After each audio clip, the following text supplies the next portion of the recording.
आज सुबह मैं परम पूज्य अनंत श्री विभूषित स्वामी खंडानंद जी महाराज की एक पुस्तक देख रही थी।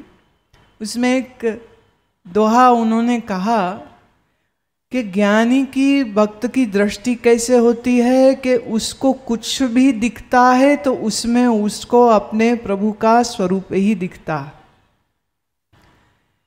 तो ये दोहा उसमें उन्होंने कहा कि भले बने हो लंबकनाथ। मैंने एक भक्त जा रहे थे, सामने से काला नाग आ गया, सर्प आया। अब सर्प क्या है? लंबा। तो उनका नाम रख दिया लंबकनाथ। कहते भले बने हो, माने हे प्रभु तुम क्या रूप बनाया है? भले बने हो लंबकनाथ, आए भले हो डर दिखाने, मैं न डरूंगा तुझसे नाथ। करो बात। अब भले बने हो लंबकनाथ। अब सर्प को देख करके उसमें भी लंबकनाथ प्रभु का स्वरूप उसमें देखता है, तो भक्त के धारणा शक्ति का ये कमाल होता है। कैसी धारणा शक्ति उसकी हो गई। देखिए, जैसी हमारी मनस्थिति होती है ना, संसार हमको वैसा ही दिखता है। जैसे किसी प्रेमी की प्रेमिका भाग गई, छोड़ गई, तो वो आसमान भी देखता है ना, तो कहते देखो बादल भी मेरे लिए रो रहे हैं। बादल वही हैं। किसी की प्रेमिका मिल गई उसको, तो कहते देखो बादल कितने खुश हो रहे हैं। अब बादल खुश हो रहे हैं कि बादल रो रहे हैं? बोलो ना। बादल खुश हो रहे हैं ना बादल रो रहे। बादल तो प्रकृति का अपना काम कर रहे हैं, लेकिन हमारी दृष्टि ऐसी हो, मन दुखी हो ना, तो उस दिन सारी दुनिया ही दुखी लगती। हम बीमार हो जाएं, हमें सब बीमारी लगते। तुम ठीक हो? भाई मैं तो ठीक हूँ, तेरा हाल पूछने आया, मुझे क्यों कह रहा है? नहीं नहीं, मैं तो दवाई खा रहा, तू भी दिखा लेना डॉक्टर को। और ऐसा काहे बोलते हो? एक महिला, सच में बिल्कुल ये घटना गप नहीं है, एक हमारे फिजिशियन है, वो बता रहे थे कि एक महिला आई और कहती जरा देखिए मेरे ना पेट में दर्द होती है। उन्होंने कहा अच्छा माता जी आप, मैं एग्जामिन करता हूँ, देख लेते। तो उन्होंने पेट दबाया, सब चेक किया। अगर अरे ऐसा तो कुछ नहीं, यहाँ दर्द है, बोले नहीं। यहाँ दर्द है, बोले नहीं। फिर बोले दर्द तो आपको कुछ है नहीं। कह रही नहीं कुछ तो करो। क्यों? कुछ है नहीं कह रही कोई ना सर्जरी कर दो मेरी। अरे किस बात की करो सर्जरी?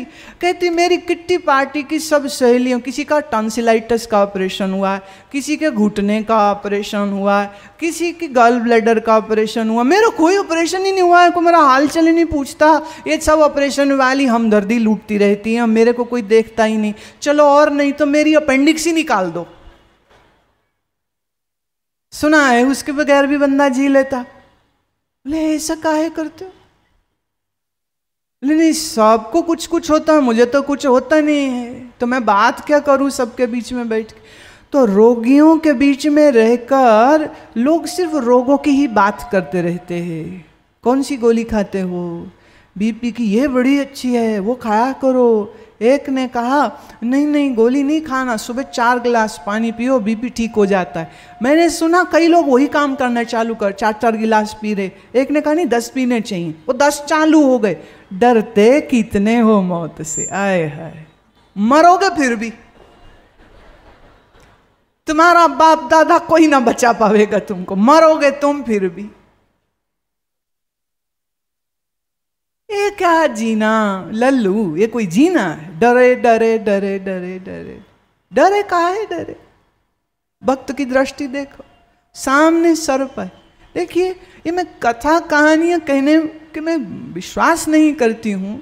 हमारे कितने ऐसे मित्र संत हैं, उनमें एक हमारे स्वामी जी, वो गोमुख में रहे अपने गुरुजी के साथ कोई लगभग 15 वर्ष। गोमुख माने that is exactly 16,000 feet from sea level.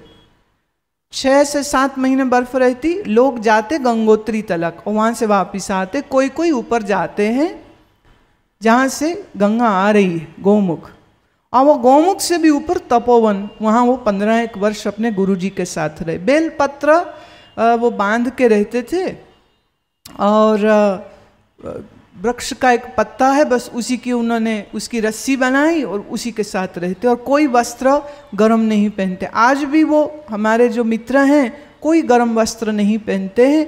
वो उनके साथ आप उनको कहीं ले जाइए, किसी जगह ले जाइए, कोई गर्म कपड़े की उन्हें आवश्यकता नहीं है। पर ऐसे नम्र, ऐसे मीठे, ऐसे सरस कि बस क्या ही मैं बोलूं। मिश्री उनके सामने फीकी हो जाए, ऐसी मीठी जुबान है उनकी। कोई अभिमान नहीं कि मेरे में ये कोई शक्ति है या कोई मैंने कोई खास तपस्या करी, ऐसी कोई भावना नहीं है उनके अंदर, कोई ऐसी भावना नहीं। वो मुझे बता रहे थे, कह रहे एक बार हमारे गुरुजी ने हमें धुने की लकड़ी को इकट्ठा करने के लिए भेजा कि जंगल में जब सही मौसम होता है तो वो लकड़ी इकट्ठी कर लेते हैं, क्योंकि सर्दी के 6 महीने तो वहाँ 15-15 फीट बर्फ, उनकी गुफा का द्वार भी बंद हो जाता है, तो वो लकड़ी अच्छे मौसम में इकट्ठी कर लेते। बोले मैं लकड़ी इकट्ठे करने गया, हो गई बड़ी देर, तो सोचा चलो अब क्या वापस जाएं, तो यहीं सो जाता हूँ।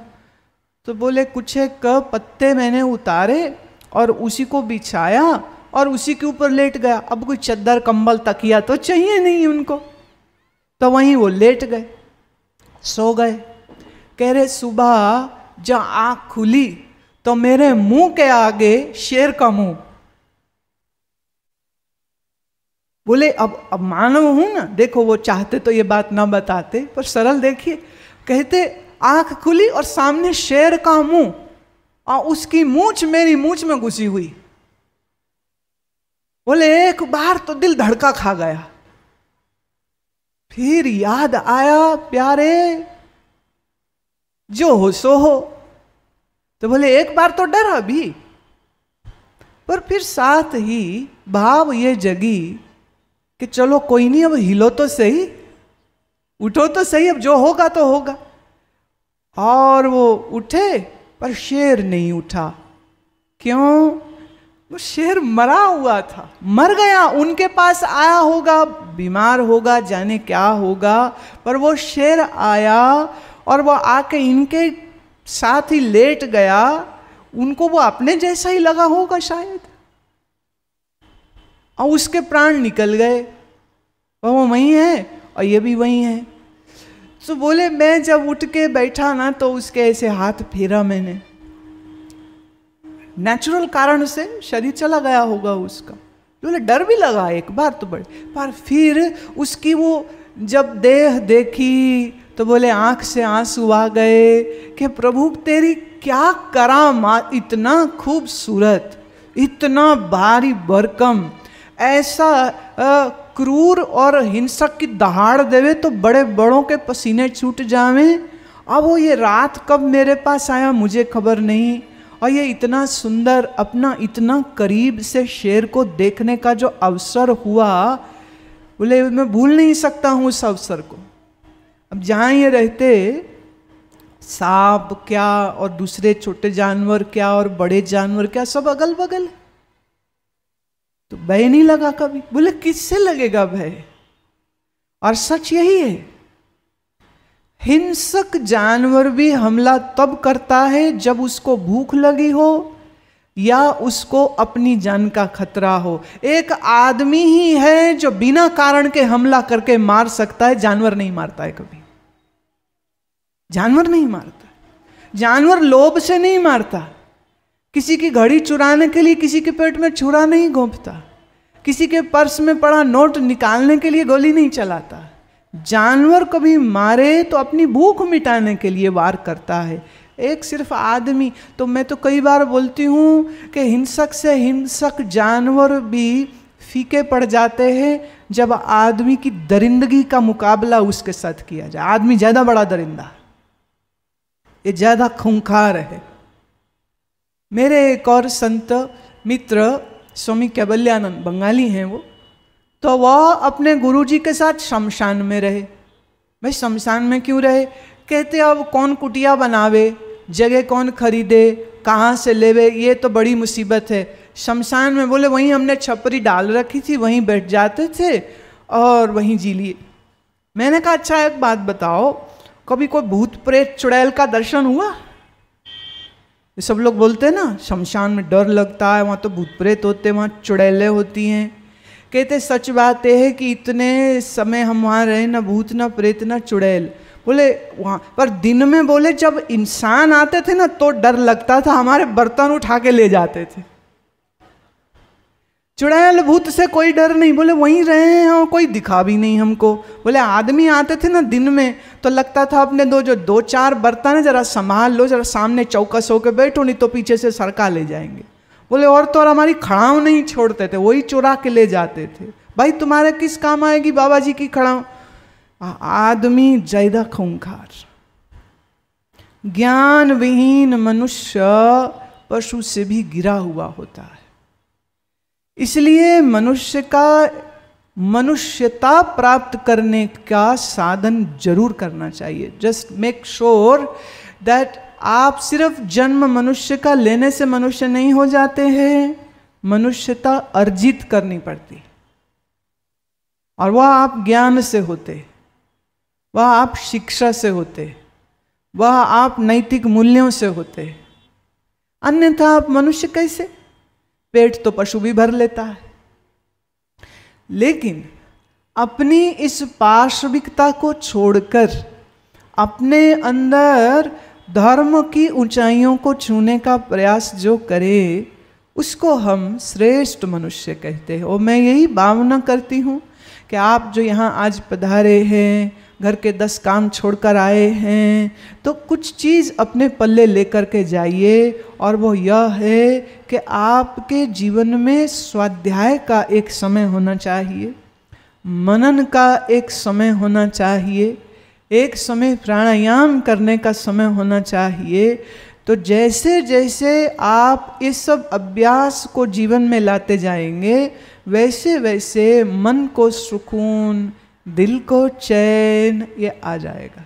नहीं तो प्यारे, मैंने फटेहाल फटी धोती पहने हुए लोगों को दुखी देखा, और मैंने अरबों खरबों पति को भी दुखी देखा। तो दुख सिर्फ अमीर को नहीं होता है और सिर्फ गरीब को होता है, ये मानना तो बिल्कुल ही गलत बात है, बिल्कुल गलत बात है। सच्ची बात ये है, जैसे सुनो, एक आदमी भिखारी, गंदे कपड़े, फटे हाल, भूख लगी थी, तो उसने देखा चमाक दमाक तंबू कनात कहीं लगा है, शादी थी, गया कि चलो मांगूंगा तो कुछ तो मिल जाएगा।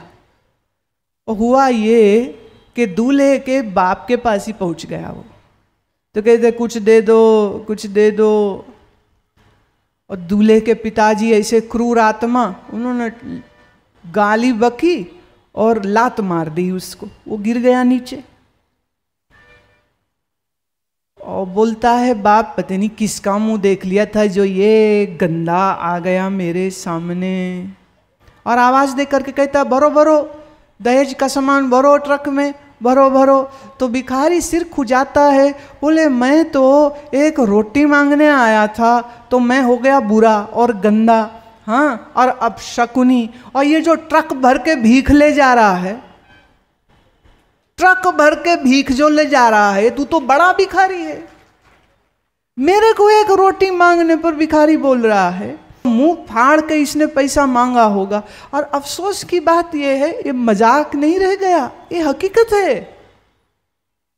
इतना दो तो शादी, वो पहले ही बोल देते, 5 स्टार होटल में शादी चाहिए, 500 बाराती आएंगे, इतना कैश होना चाहिए, इतना ज्वेलरी होना चाहिए, हमारे चाचियां इतनी, मामियां इतनी, जो मर गई चाचियां उनके नाम भी लिख देते लिस्ट में। अरे मरी को तो छोड़ दो, बोले चाची तो थी ना, उसकी बहू पहन लेगी, उसकी बेटी पहन लेगी, लिखो 4 चाचियां, 5 मामियां, हाँ 3 माएँ, बोले 3 माएँ, बोले पिताजी ने 3 शादियां करी थी, तीनों के नाम लिखो। अरे भाई तीनों के क्यों लिखो, 2 भाई, 4 भतीजे, 6 भांजे, 50 लोगों की लिस्ट थमा देते। इसको तुम शादी बोलते हो? भाई व्यापार क्यों नहीं कहते इसको, ट्रेडिंग बोलो, ट्रेडिंग बोल। मैं इसलिए सब कन्याओं को आज फिर से कहना चाहती हूं, बेटियों खूब पढ़ो, खूब लिखो, खूब पढ़ो लिखो, खूब योग्य बनो, और इतनी योग्य बनो कि तुम अपना स्वयंवर रचवाना, फिर खड़े कर देना लड़कों को, पूछना खाना बनाना आता है, घुमाने कश्मीर लेके जाएगा, पूछो उसको आता क्या है तुझको। ये लड़कियों से क्या प्रश्न पूछते, खाना बनाना आता है, सिलाई करनी आती, कढ़ाई करनी आती, नहीं आती, क्यों? और जितनी माताएं यहां बैठी, मेरी आपसे प्रार्थना, अपनी सब लड़कों को खाना बनाना सिखवा देना। अभी तुम्हारे काम आएगा, फिर बहू के काम आएगा। मत आदतें बिगाड़ो उनकी, पुत्र मेरा बैठे और पुत्री सारा काम करे। क्यों? क्यों ऐसा? क्यों ये भेदभाव? क्यों? किसी कन्या को कभी ऐसा नहीं मानना चाहिए कि वो किसी से कमजोर है। इस साल आश्रम में हमारा जो युवा शिविर होता है, इसमें 12 साल से 22 साल के बच्चे आते हैं, तो उनको हमने सेल्फ डिफेंस का कोर्स करवाया 5 दिन में, मार्शल आर्ट का कोर्स करवाया उनको। और सिर्फ यही था मकसद कि वह एक हुनर, वह एक विद्या ऐसी है जिसको आ जावे तो खाली 2 हाथों से कोई बदमाशी कर रहा हो तो उसे छठी का दूध याद करा सकते हो। सब कन्या, सब लड़कियों को वो करवाया हमने, और कराते रहते ऐसा जब प्रोग्राम होता है। मेरे परिचय में जितने स्कूल प्रिंसिपल्स हैं, उन सबको मैंने ये राय दी थी, और उनमें कईयों ने चालू किए। मैंने कहा लड़कियों को सेल्फ डिफेंस की ट्रेनिंग स्कूल में ही मिलनी चाहिए, कि डर नहीं होना चाहिए, एकदम निर्भीक होकर के चलना चाहिए। और हमारे जीवन में किसी प्रकार की कमजोरी को जगह नहीं होनी चाहिए, ना शारीरिक रूप से, ना मानसिक रूप से, ना बौद्धिक रूप से। अन्याय करना नहीं है और अन्याय सहना भी नहीं है। अगर करना गलत है तो चुपचाप सहना भी गलत है। सामने तुम्हारे बराबर का है तो मैत्री कीजिए, आपसे छोटा है तो सर पे हाथ रख के प्यार दीजिए, आपसे बड़ा है तो पांव छू करके आशीर्वाद लीजिए। आंखें मत दिखाते फिरा करो सबको, ऐसे जले जले भुने भुने से। मैं अभी जब आती हूं ना पंडाल में, तो आंख तो भाई मेरी भी खुली है ना। कबीर साहब का वचन है ना, ऊंचे हुजरे बैठ के दुनिया का मुजरा ले। ये दुनिया सब डांस करती फिर रही, जरा इनको देखो तो सही। आप जाते हुए कम से कम तुम्हारी शक्ल ऐसी खराब ना हो, ये कोशिश करना। मुंह अपना पहले ठीक रख लेना, फिर दूसरों का मुंह देखना। ऐसे जैसे माँ मर गई हो, दुकान लुट गई हो, क्या हो गया है, गुस्से में भरे हुए भड़बड़ भड़बड़ करते रहते हैं। अब जितने निकल रहे ना गाड़ी, वो हारन पे तो उंगली परमानेंट फिक्स है, शायद एल्फी लग गई है। एल्फी समझते हो ना, चिपक गई उंगली हारन पर, दबाए जा रहे दबाए जा रहे। भाई किसको मारे हारन? हवा को? किसको मार रहे हारन? गुस्से में भरे हुए, सड़े हुए, जले हुए, और बात बात पे लड़ने को उतारू जूता चप्पल डंडा पिस्तौल कट्टा सब लेकर के बैठे हैं। अरे मन में प्यार कोई नहीं, मन में प्यार कोई नहीं। आएगा कहाँ से? प्यार तो भक्ति से आएगा, प्यार तो ईश्वर आराधना से आएगा, प्यार तो सत्व गुण का अभ्यास करने से आएगा, और तो कैसे आना नहीं है। स्कूल में एकेडमिक शिक्षा सब दे रहे, बहुत अच्छी बात। मॉरल साइंस की शिक्षा कौन देगा? नैतिक बात कौन सिखाएगा? माँ घर के कामों में उलझी, बाप कमाने में उलझा, और बच्चों को ट्रेनिंग टीवी से होती है, नहीं तो इंटरनेट से, और वहां से लिया हुआ ज्ञान वो सबको फिर सुनाते रहते। एक बेटा अपने बाप को कहता है, पिताजी आपने इंश्योरेंस कराया है? बोले हाँ। ले कितने का कराया है? बोले ₹1,00,000 की स्कीम ली है। कहता आपका दिमाग खराब हो गया, 5 लाख की नहीं ले सकते थे? अब कल तुम मरोगे तो हमको क्या मिलेगा? ₹1,00,000 क्या करेंगे उसका? 5 की कराओ। अरे बाप को तू राय दे रहा है जल्दी मरने की या मरने से पहले 5 लाख की इंश्योरेंस कराने की?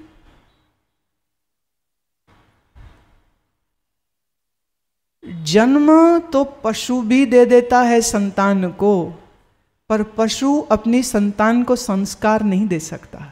मनुष्य भी संतान को जन्म देता है, लेकिन अगर संस्कार नहीं देता है तो तुम्हारे में और पशु में क्या फर्क है? बोलो फिर, कौन देगा संस्कार?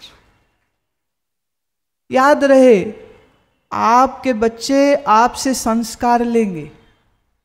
अगर आप संस्कारवान जीवन नहीं जी रहे हैं तो आपके बच्चे वही करेंगे, बल्कि आपसे 100 गुना और खराब होने वाले। इसलिए मैं बड़ी उम्र के सब लोगों को देखती हूँ, यही बोलते हैं हमारे जमाने में ये होता था, हमारे जमाने में ये। अरे काहे हमारा जमाना गाते रहते हो? आप भी क्या करते हो उसको देखो।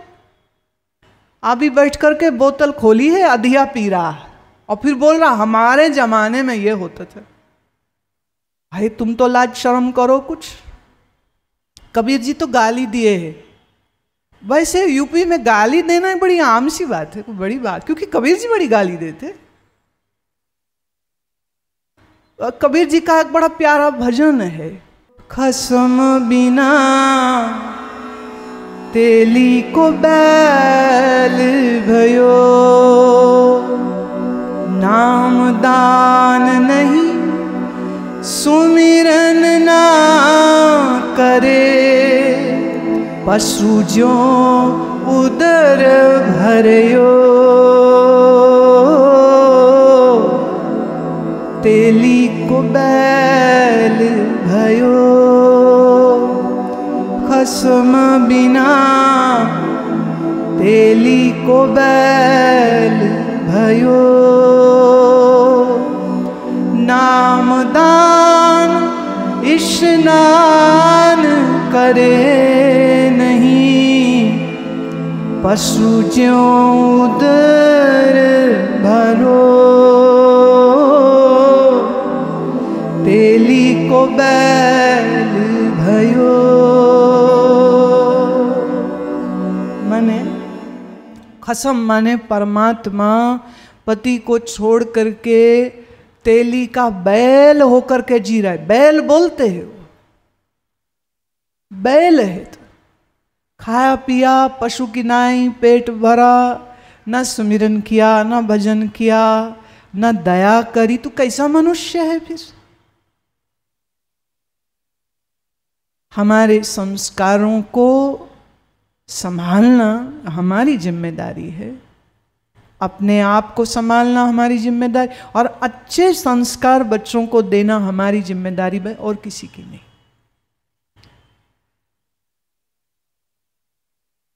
इस विषय को आप समझें कि नारायण हमसे दूर नहीं है, नारायण हम ही में है, और अपने ही मन के अंदर गहरा गोता लगावेंगे तो नारायण की अनुभूति हो सकती है, और धारणा शक्ति से नारायण का दर्शन भी संभव है। कोई बड़ी बात नहीं। नामदेव भी हमारे तुम्हारे जैसे थे, मीराबाई भी हमारे तुम्हारे जैसी थी। जो उनके जीवन में संभव हो पाया वो हमारे जीवन में भी संभव हो सकता। आज एक जो प्रयोग मैंने दिया आपको धारणा शक्ति को बढ़ाने के लिए, मैं आशा करती हूँ कि आप आज उसका अभ्यास अवश्य करेंगे, अन्यथा कल सुबह प्रातः स्नान करके बैठ करके आप इसका प्रयोग करिएगा। आप अनुभव करेंगे बहुत सी शांति और बहुत सा मन का ठहराव, और रोज रोज करते गए तो धारणा शक्ति उत्तम हो जाएगी। ठहरे हुए मन और धारणा शक्ति से परिपूरित मन के लिए ज्ञान श्रवण करना भी आसान हो जाता है, भजन करना भी आसान हो जाता है, सुना हुआ ज्ञान अंतर ठहर जाता है। ये सब कृपा हमको नसीब मिलती है तब जब हम साधन करते।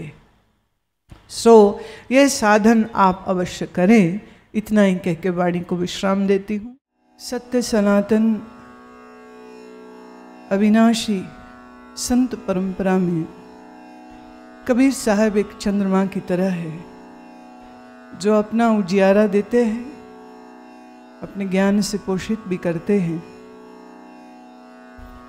और अपनी तीखी तलवार सी वाणी से हमारे मन के गांठों बंधनों को भी खोलते हैं।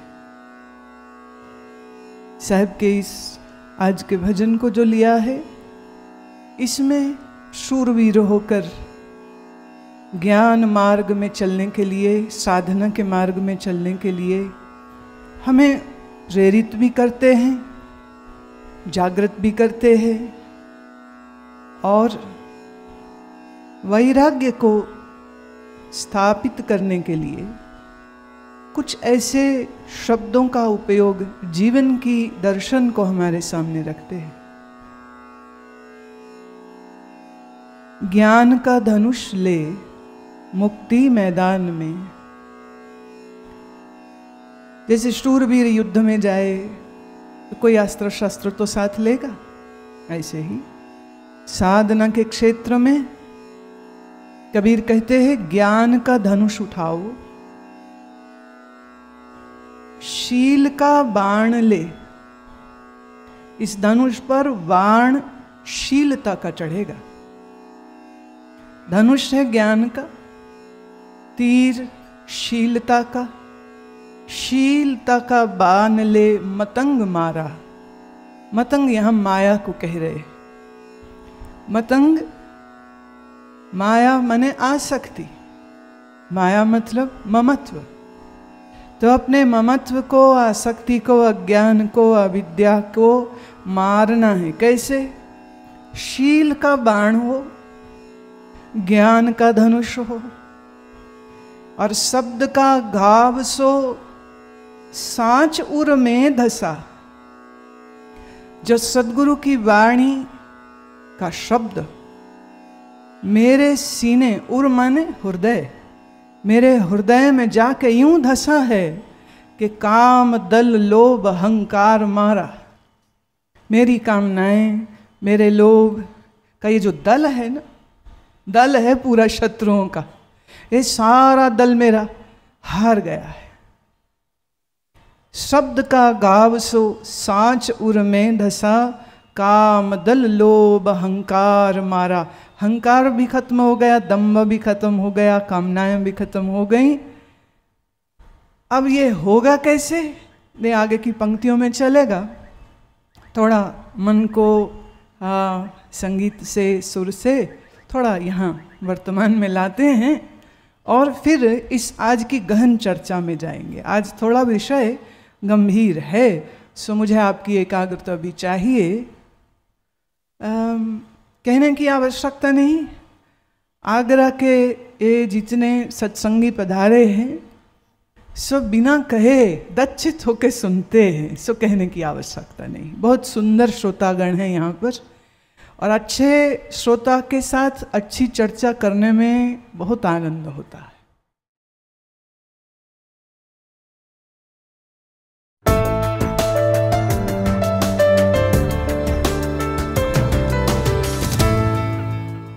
प्रस्तुत है www.guruma.com अब बिल्कुल नए रूप में, जहां आप पाएंगे जीवन को नवीन दिशा देने वाले लेख, आगामी कार्यक्रमों की जानकारी, शिविर रजिस्ट्रेशन की सुविधा, आश्रम की संपूर्ण जानकारी, CDs,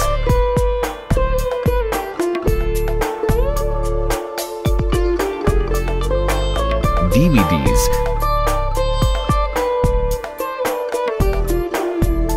तथा पुस्तकों को खरीदने व डाउनलोड करने की सुविधा।